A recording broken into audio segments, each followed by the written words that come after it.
Imagine the weight of an entire ocean pressing down on your soul, the ghosts of stolen ancestors whispering through the salt air. In 1860, as America teetered on the brink of civil war, one final slave ship defied heaven and law, smuggling human souls into the shadows of Alabama. But one man, Cudjo Lewis, carried the fire of divine truth in his heart, a secret so profane it could summon judgment from the Almighty himself. What if speaking it meant facing hell on earth, or redemption in eternity? Hold your breath, his story begins now. In the dim twilight of history, where the veil between mortal sin and eternal reckoning grows thin, there are tales that echo like thunder from the throne of God himself. These are not mere stories of human frailty, but parables of divine justice, reminders that no empire built on the blood of the innocent can escape the gaze of the Creator. The year was 1860, a time when the United States, that self-proclaimed beacon of liberty, had long outlawed the infernal trade in human flesh across the Atlantic. Yet, in the humid underbelly of Mobile, Alabama, a cabal of wealthy men, drunk on their own godless arrogance, conspired to mock both federal decree and heavenly mandate. They wagered not just gold, but their very souls, on a voyage that would drag 110 African lives into the abyss of American slavery. At the heart of this abomination stood Timothy Meagher, a shipbuilder whose fortune was forged in the fires of exploitation, and his brother James, equally steeped in the venom of entitlement. But woven into their plot, like a thread of fate spun by the Almighty, was a young warrior named Oluale Kossola, later stripped of his dignity and rechristened Cudjo Lewis. He was no passive victim, he was a vessel of memory, a living testament to the unquenchable spirit that defies chains, both iron and spiritual. Picture the scene: opulent dining room in Mobile, heavy with the scent of cigar smoke and aged bourbon, illuminated by crystal chandeliers that cast dancing shadows like demons at play. The air is thick, charged with the electricity of debate as northern guests, their voices laced with Yankee self-righteousness, decry the slave trade as a barbaric relic, banished by civilized nations. Timothy Meagher, his face flushed crimson like the blood he would soon spill, rises in fury.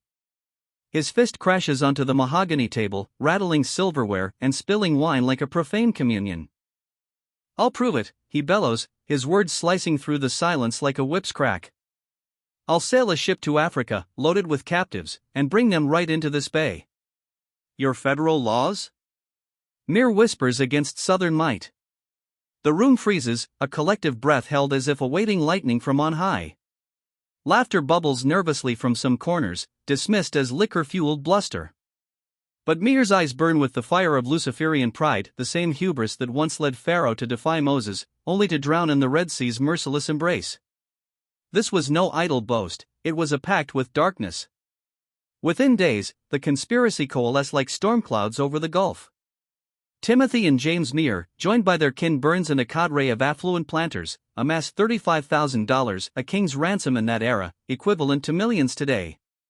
They commissioned the Clotilda, a sleek schooner disguised as a legitimate trader bound for the Caribbean.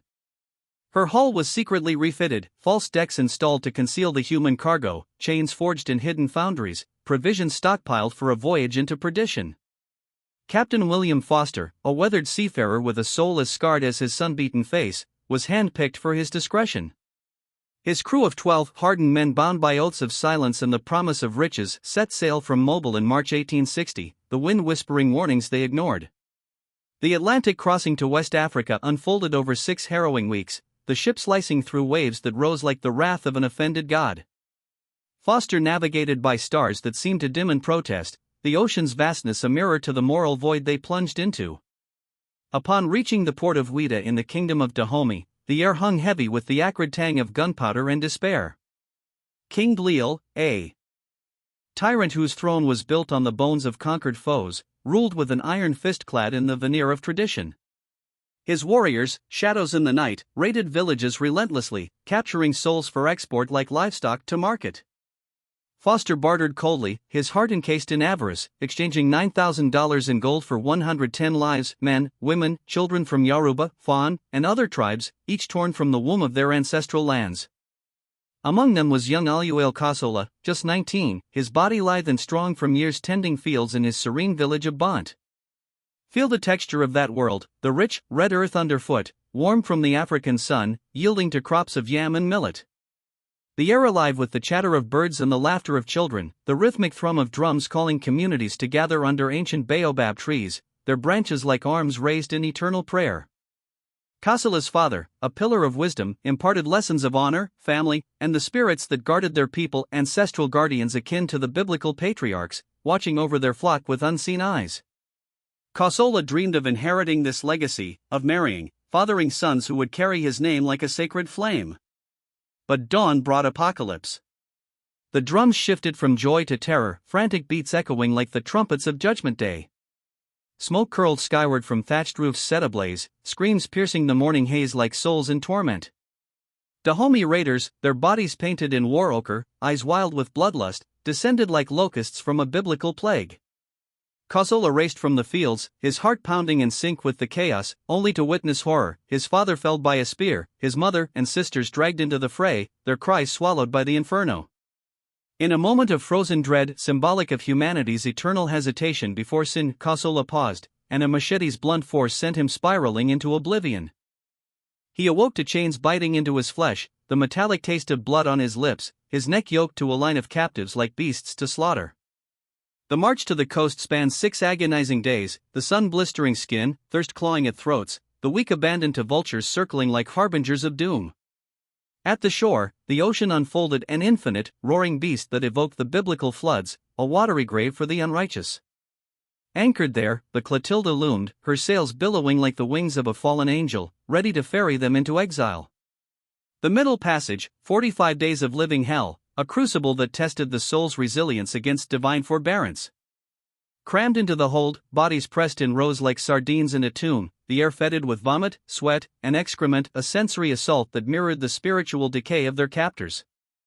Chains chafed wrists and ankles, leaving scars that would whisper of suffering for generations. Disease prowled like a demon, claiming lives tossed overboard with callous indifference, their splashes a requiem lost to the waves. Kossola, now Cudjo, clung to fragments of faith, whispers of Yoruba prayers blended with half-remembered psalms forced upon him later, invoking a God who parted seas for the enslaved Israelites. Nightmares haunted him, visions of his village in flames, his family's ghosts pleading for justice, a divine retribution brewing like a storm on the horizon. As the Clotilda neared Mobile Bay on that sweltering July night, tension coiled like a serpent. Federal patrols lurked, rumors of Near's folly having spread like wildfire. Foster, his nerves frayed, anchored in seclusion, the moon casting silvery judgment on the water. Under night's cloak, the captives, disoriented, trembling, were shuttled to a riverboat, their whimpers muffled by armed guards barking in alien tongues. Then, the ultimate act of erasure, Foster stripped the ship bare, ignited her timbers. Flames danced greedily. Illuminating faces etched with guilt, the crackle and roar a hellish symphony as the hull sank into the bayou's murky depths. The evidence vanished, but the human witnesses remained, silent sentinels of a crime against heaven. Hidden in swampy exile north of Mobile, amid cypress ghosts and mosquito swarms, the Africans endured weeks of limbo. The humid air clung like shame, the rustle of canebrakes a constant whisper of isolation. Near prowled the camps, ledger in hand, appraising lives like cattle, assigning Cudjo and 30 others to his plantation. Renamed, reclothed in rags, they toiled under the lash, their memories of freedom a thorn in the side of their oppressors. Unlike American-born slaves, conditioned to bondage, these survivors burned with recollection, villages alive with song, families bound by love, spirits that demanded vengeance. The Mears, sensing the peril, isolated them, stifled language learning, spun lies of legal purchase. But as the nation hurtled toward civil war, divine wheels turned, secession in December 1860, the Confederacy's birth, battles raging like apocalyptic fury. For 4 years, Cudjo labored, growing sustenance for a doomed cause, whispers of Union triumphs filtering like rays of hope. Emancipation's proclamation in 1863 echoed distantly, a modern Exodus promise. Then, April 1865, Union's triumph, Mobile occupied. Freedom dawned, but for Cudjo, it was a bewildering dawn, limited English, no kin, proof of a federal felony hanging over his head like Damocles' sword. Timothy Mear, his empire crumbling, bonds worthless, shipyards ravaged, saw opportunity in threat. He offered swampy plots at extortionate prices, binding them in debt subtle chains. Cudjo, now 24, Wetabile, renamed Celia, their union a beacon of redemption amid ruins. They built Africatown, a spiritual haven echoing African rhythms, Yoruba tongues mingling. with hymns, traditions fused in defiance. Yet, exploitation persisted, usurious rates, meager wages, a cycle of servitude masked as progress. Underpinning it all, a veil of terror. Mears whispers through proxies, economic ruin, legal peril, veiled violence, ensured silence. Speak of the Clotilda, and invite divine-like wrath from earthly powers. But in Cudjo's heart, a spark endured, the weight of truth, a biblical burden like Jonah's call to Nineveh. For 50 years, he guarded it, pondering, when would the moment come to unleash the storm of justice? Would America, blinded by its sins, heed the survivor's cry, or bury him in oblivion? The legacy of that forbidden voyage lingered, a haunting reminder that no secret escapes the eyes of God, and retribution, though delayed, is inevitable. In the shadowed corridors of the soul, where the echoes of chains clash with the whispers of liberation, lies a testament to the Almighty's long-suffering patience. For what is freedom if not a crucible, testing the spirit against the fires of injustice? The late 1860s in Alabama were such a forge, where the embers of Reconstruction flickered briefly, promising equality under heaven's gaze, only to be snuffed by the winds of white supremacy. Cudjo Lewis, once Oluale Kossola, stood at this crossroads, a man forged in the hell of the Middle Passage, now navigating a treacherous liberty laced with threats from those who once owned his body. The Meir brothers, architects of his abduction, wielded not whips but subtler weapons, death's invisible shackles and fear's silent blade.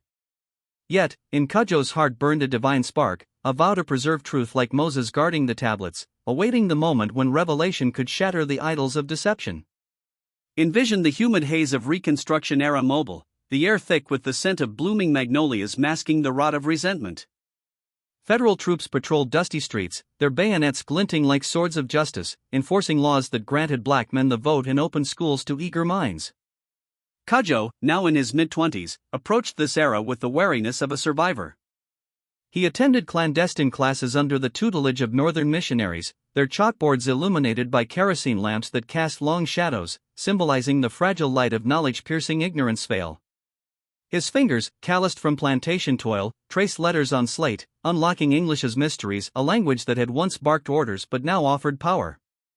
He cast his first ballot in a polling station guarded by bluecoats, his hand trembling not from fear, but from the sacred weight of agency, akin to the biblical right of the firstborn. Yet, hope's flame danced precariously. White supremacist phantoms, the Ku Klux Klan, White League, Red Shirts emerged from the night like biblical locusts, devouring progress. Their hooded forms, cloaked in ghostly white sheets stained with blood, rode under moonlit skies, torches blazing like infernal beacons.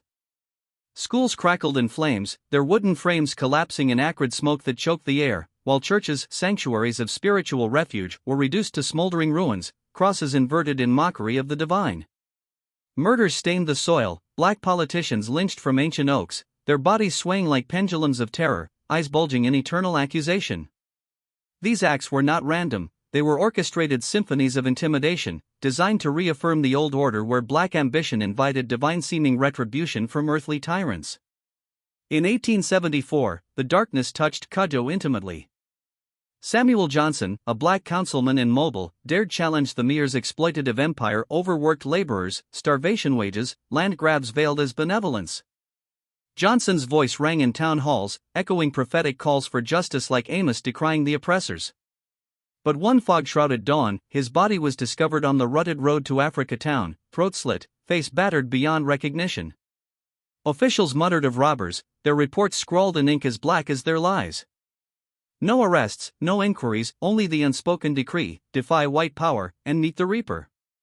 Cudjo attended the funeral in a clapboard church, the air heavy with incense and sobs, the preacher's sermon weaving tales of martyrdom, likening Johnson to Stephen stoned for his faith. But beneath the words, Cudjo heard the serpents hiss, silence, or join the dead. His fists clenched in the pew, nails digging into palms like stigmata, a physical echo of his inner torment. By 1877, Reconstruction's curtain fell. Federal troops marched north, abandoning the South to its demons. White Democrats reclaimed thrones through fraud and force, birthing black codes that morphed into Jim Crow's iron laws, segregated fountains dripping inequality, voting booths barred by poll taxes and literacy tests rigged like Pharaoh's tasks. The Meirs, enscathed by their crimes, ascended further, Timothy expanding into railroad, snaking through swamps like veins of greed, lumber mills chewing ancient forests, real estate empires swallowing black holdings. His 1892 obituary in the Mobile Register lauded him as a visionary patriarch, his sins airbrushed into oblivion, much like Cain's mark faded in folklore. No whisper of the Clotilda, no reckoning for souls stolen under starless skies. Amid this maelstrom, Cudjo and Oluale, Celia, forged a haven. Their cabin in Africatown, built from cypress planks hewn by hand, stood as a testament to resilience, walls echoing with Yoruba lullabies, floors worn by dancing feet reclaiming joy. Children arrived like blessings, Alec in 1866, his cries piercing the night like a new dawn, James in 1868, sturdy as his father's spirit, Cudjo Jr. in 1870, bearing the name like a mantle of destiny, Polly in 1872, her laughter a balm, David in 1875, curious eyes mirroring ancestral wisdom, Celia in 1878, a namesake flower blooming in adversity. These six, born free, inherited not chains but the scars of exile, yet Cudjo instilled heritage like Holy Writ. Evenings by the hearth, flames crackling like ancestral fires, he spun tales of bond, the village elders' councils under baobabs, spirits guarding crossroads, proverbs weighting words with moral gravity. He taught Yoruba phrases, their rhythms flowing like rivers to the sea, blending with Christian hymns learned under duress, creating a syncretic faith where African orishas danced with biblical saints. To sustain them, Cudjo toiled relentlessly. Dawn found him on docks slick with fish scales and salt, heaving crates under the sun's unyielding glare, muscles straining like Samson's against Philistine bonds. Afternoons in lumber mills, sawdust choking lungs, blades whirring perilously close. Evenings brought odd jobs, mending fences under twilight skies painted crimson, building sheds amid mosquito swarms buzzing like plagues. Oluale, her hands raw from lye, laundered linens for white households, her garden yielding okra and collards, echoes of African soils. Inch by inch, they chipped at the Mear's debt, usurious interest compounding like sins unconfessed, until ownership's deed felt like manna from heaven. But their children navigated a bifurcated existence. At home, cultural roots nourished souls, abroad, Jim Crow's thorns drew blood. Segregated schools, ramshackle with leaky roofs and tattered texts discarded from white institutions, taught survival's algebra, eyes downcast before authority, sidewalks yielded like the Red Sea parting for the oppressors. Cudjo observed with a father's anguish, pride swelling as they adapted, heartbreak cracking as dreams withered. Was this the promised land? Or a wilderness where manna turned to ash? Then, calamity descended like Job's trials, testing faith's foundations. 1893, young Celia, 15, radiant with promise, succumbed to fever's grip. Her skin burned like coals, delirium summoning ghosts of the Middle Passage. Home remedies, herbal poultices steaming with eucalyptus failed, prayers ascended unanswered, a white doctor's cursory visit drained their savings like bloodletting. She slipped away on an August night, the room stifling, her final breath a sigh echoing eternal loss. Oluale retreated into silence, a spectral figure haunting their home, while Cudjo buried grief and labor, his hammer strikes purging tears unshed. He carved her cross from oak, inscribing verses of resurrection, planting it in Africatown's cemetery where Spanish moss draped like mourning veils. 1896 amplified the agony. David, 21, clashed with a white millworker, words escalating to blows. Defending dignity, he struck back, a sin unforgivable in Alabama's caste. That night, he vanished. Cudjo searched through inky darkness, lanterns swinging like a censer, calling until his voice hoarse. Dawn revealed the horror, David's body in a ditch, limbs twisted, face pulped, blood congealing in mud. Carrying him home, 3 miles of staggering burden, Cudjo's tears mingled with sweat, neighbors' wails a chorus of lament. No justice, elders warned against the sheriff, lest he twist self-defense into assault, chaining Cudjo, or worse. Another grave, another cross, rage swallowed like bitter herbs, fracturing his spirit like cracked pottery. The final lash, 1902, Cudjo Jr., 32, brakeman on the Louisville and Nashville Railroad. Amid clanging steel and hissing steam, a mishap crushed him between cars, flesh yielding to iron in a grotesque embrace. The company denied fault, branding him careless, withholding aid. Lawyers' threats loomed like gallows, defamation suits a noose for the grieving. At 61, Cudjo had interred 3 children, Oluale's vitality ebbing like a receding tide. What divine purpose in survival, if legacy crumbled to dust? Yet, in despair's abyss, memory anchored him a divine imperative, like the prophets preserving Israel's chronicles against oblivion. To let the Clotilda fade was to betray the dead, absolving the Meer's sins. Cudjo vowed, await the vessel for truth's unveiling, no matter the peril. The 20th century dawned, Africatown evolving into a resilient enclave, churches with gospel choirs lifting praises heavenward, mutual aid societies weaving safety nets, homes clustered like village compounds. But industrialization encroached, factories belching smoke acrid as brimstone, rivers fouled with effluents turning fish belly up, land values rising as white speculators circled like vultures.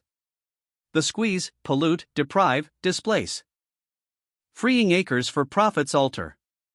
Cudjo, in his 60s, body bowed but unbowed, tended a bile as melancholia claimed her, whispers to phantoms, eyes vacant as forgotten wells. He labored still, though age-dimmed employ, until 1908, a bile's passing at 67, her spirit repatriated to ancestral shores. Burying her with bilingual stone obile/Celia, gone home, Cudjo embraced solitude, porch vigils watching eras shift, garden plots yielding sustenance and solace. 1914 brought Emma Langdon Roche, a chronicler chasing whispers of the last slave ship. In his humble abode, lamplight flickering on lined faces, Cudjo shared fragments, Bontes idol, Raid's terror, passages abyss.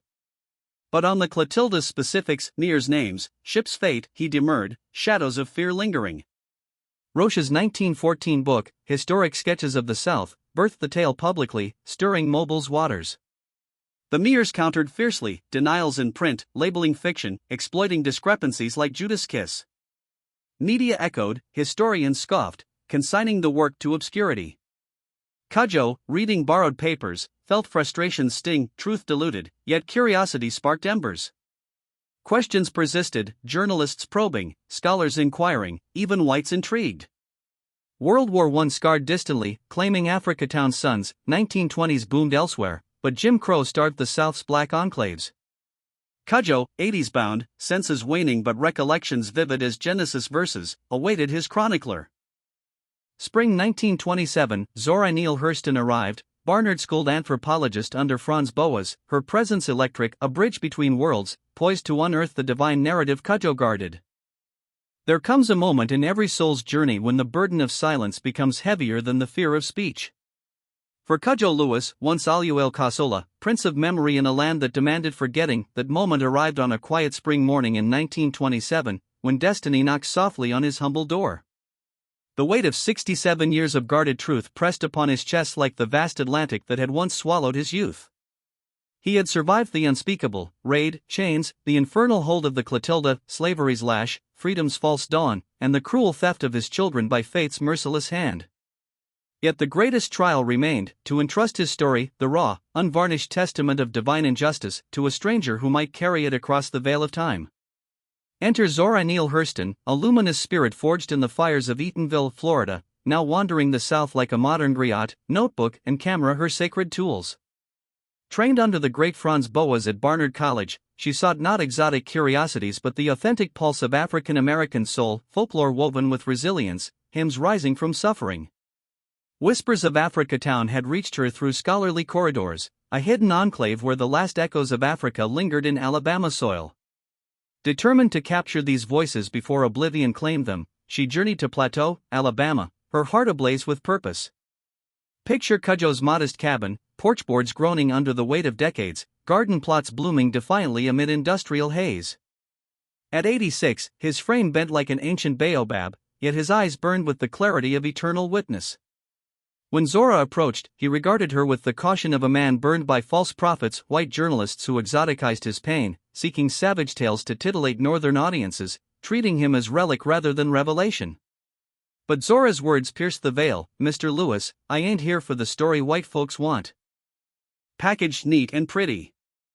I'm here for your truth, spoken in your tongue, shaped by your heart. I'll write it as you live it, unfiltered, unbroken. And I'll fight to make the world reckon with it. In that instant, something divine stirred. Cudjo searched her face, seeing not pity but kinship, a shared inheritance of ancestral fire. After a silence thick as swamp mist, he uttered the words he'd withheld for generations. Come in, Chile. Sit. I will tell you everything. Thus began a sacred communion, spanning months under Africatown's relentless sun and starlit nights. Zora arrived at dawn, settling on the porch rocker or inside by the hearth, notebook poised like a vessel for Holy Writ. Cudjo spoke in rivers of memory English braided with Yoruba cadences, pauses heavy as ancestral altars when pain resurfaced. Zora listened as one receives prophecy, no interruptions, no sensational prodding, only gentle questions to illuminate shadows. She captured photographs, two eternal testaments, Cudjo standing tall before his home, tools in hand like a warrior's spear, kneeling in his garden, fingers in earth echoing Bante's fertile soil, rocking on the porch, gaze piercing the lens with dignified defiance, eyes demanding future generations bear witness. He unveiled Bante's Paradise Lost, village compounds circling like protective arms, thatched roofs glowing under equatorial sun, air alive with drumming ceremonies and laughter of kin. His father's wisdom flowed like proverbs from Solomon, lessons of honor, community, harmony with unseen spirits. Festivals painted in vibrant ochre, dances invoking ancestors whose presence lingered like guardian angels. Then the apocalypse, dawn drums shifting to terror's frenzy, smoke choking the sky like divine wrath upon Sodom, screams rending the air as Dahomey raiders descended, locusts of human greed. His father's final shove toward forest sanctuary, his fatal hesitation gazing back at mother and sisters, the machete's blow plunging him into darkness. Awakening to iron's bite, neck yoked, wrists scarred like stigmata, he marched coastal wards, ocean's infinite roar evoking Noah's flood, a watery judgment on the righteous and wicked alike. The Clotilda loomed, sails billowing like wings of fallen seraphim. The middle passage, here, words faltered. Cudjo's voice cracked, hands trembled as ghosts resurfaced, the hold Stygian blackness, chains clanking like demonic hymns, air putrid with despair's exhalations, moans of the dying blending with waves' relentless dirge. Bodies discarded overboard, splashes swallowed by indifferent depths, souls offered to see gods in futile appeasement. Arrival in Mobil's shadowed bay, nocturnal transfer amid torchlight flickering like hellfire, then the ship's immolation in flames devouring evidence, crackling timbers of funeral pyre for innocence. Hidden in swamps teeming with mosquitoes and whispers of escape, appraised by Mir like livestock, renamed, re-enslaved. Freedom's bewildering trumpet in 1865, Mir's land scheme, a serpent's gift-wrapping debt in benevolence's guise. Most agonizing, his children. Voices breaking, tears carving channels down withered cheeks, Cudjo relived burials, Celia's fevered breath fading under August stars, David's battered form carried home through dawn mist, Cudjo Jr.'s crushing beneath iron behemoths. Losses fresher than Middle Passage horrors, for these were fruits of a life rebuilt, snatched by America's enduring curse. Yet fear lingered, a shadow spirit. Even at 86, with Mir's mostly dust, dread coiled, they don't want us talk 'bout the ship. Say it make trouble. But how I forget. The family's enduring tendrils, land ownership, political alliances, subtle reprisals, threatened descendants. Economic chains, social ostracism, veiled violence, subtler than irons, yet unbreakable. Oppression's genius lay in invisibility, harder to resist than overt whips. Still, resolve hardened like Moses before Pharaoh, I'll now. I want truth known fo I die. Not just 'bout Mir's, but whole system dat low it, den pretend it ne'er happen. Zora documented fellow survivors, scarce remnants like Polly Allen, compiling a mosaic of testimony. Returning north, she birthed Barracoon, titled for those coastal pens where souls awaited oceanic exile. Raw, dialectical, uncompromised, Kossola's voice preserved like sacred scripture. But doors slammed. Publishers in the Jazz Age and Depression era craved nostalgic reconciliation, moonlight and magnolia myths, progress narratives glossing sins. Cudjo's accusations scorched, dialect difficult, implications explosive. Mir descendants loomed, their honor guarded by Southern chivalry's facade. One editor confessed, this would reopen wounds better scarred over. Write something uplifting, how far we've come. Zora refused alteration, sanitizing dialect would re-enslave his voice. Rejected repeatedly, she shelved the manuscript, channeling fire into masterpieces like Their Eyes Were Watching God. Barracoon slumbered nearly 90 years. In Africatown, Cudjo endured garden tending under polluted skies, porch vigils as industries encroach like biblical plagues. Community elder, he dispensed African tales to wide-eyed youth, bridging worlds as living ark. Yet anxiety gnawed, with health fading, would truth perish? Summer 1935, pneumonia gripped his frail form. Family encircled his bed, hands clasped in bilingual prayer. Delirium summoned Bontes ghosts, calling lost kin in pure Yoruba, reaching for ethereal faces.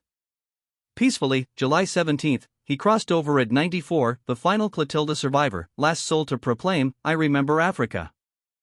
Union Baptist Church overflowed for his funeral, mourners in Sunday finery, hymns soaring like liberated spirits. The preacher exalted his bridge between continents, faith unbowed. Obituaries noted age, curiosity value, mobile register brief, no Clotilda mention, no mere indictment. Crime sanitized into bygone era. Mere heirs breathed relief, last witness silenced. Truth interred. But divine patience prevailed. Zora's manuscript endured, a seed in darkness. Post-war decades, story lingered in Africatown oral vaults, heirloom against erasure. Beyond, dismissed as myth. Mirrors flourished, streets, parks bearing their name, sins whitewashed. Civil rights dawn cracked the facade. Scholars unearthed fragments, 1,860 shipping anomalies, Mears boast in faded clippings, financial trails. Evidence corroborated oral truth, elevating legend to history. Yet Africatown suffered post-World War II industries belching toxins, rivers poisoned, cancer ravaging like modern curses. Highways carved through hearts, I-165's blade, isolating, displacing urban renewal as segregation's scalpel. By late century, decline deepened, youth exodus, crumbling homes. But history stirred. 1997, National Park Service study affirmed Clotilda's veracity via archives, archaeology, living testimonies vindicating what residents always knew: truth, though buried, awaits resurrection. Cudjo's voice, entrusted to Zora, proved immortal, a prophetic cry echoing through time, demanding America confront its original sin. For in the divine ledger, no debt goes unpaid, no witness truly silenced. In the sacred ledger of eternity, where no sin escapes the Creator's unyielding gaze, truths long submerged in rivers of denial rise inexorably to the surface, like Lazarus summoned from the tomb, demanding witness. The story of the Clotilda, that infernal vessel of 1860, embodies this divine persistence, a crime against humanity, engineered by Timothy Mear and his brethren, who wagered souls for profit, burned evidence in nocturnal flames, and evaded earthly judgment. Yet, as Proverbs warns, be sure your sin will find you out. For generations, descendants of the perpetrators flourished on ill-gotten land, while Africatown's heirs, the bloodline of Cudjo Lewis and his 109 companions, endured death's lingering chains, Jim Crow's venom, and the slow poison of industrial blight. But the Almighty, patient as the tides, ordained a resurrection, physical proof of the ship, and the unfiltered voice of its last survivor. Envision the mobile Tensaw Delta's labyrinthine veins, bayous choked with cypress knees like kneeling penitents, waters murky as concealed guilt.